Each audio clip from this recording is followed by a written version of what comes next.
هلا والله شباب طيبين، معكم اخوكم ايهاب من قناة ايهاب جيمز. رجعنا لكم فيديو جديد وسريع عن كلاش رويال. اليوم موضوعنا عن البطاقات الجديدة اللي نزلت عليها فيديو قبل قليل، لكن ظهر فيديو يبين البطاقات الصحيحة اللي راح تنزل، وهذا اللي قاعد اعرضه عليكم بالشاشة.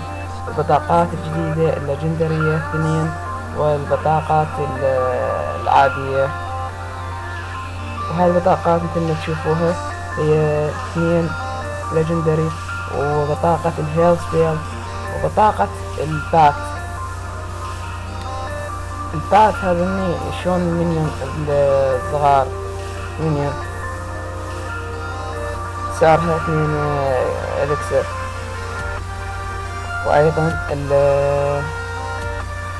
الباند باندت ما اعرف شنو باندت يعني. وعدنا النايت ويتش يعني ساحرة الليل.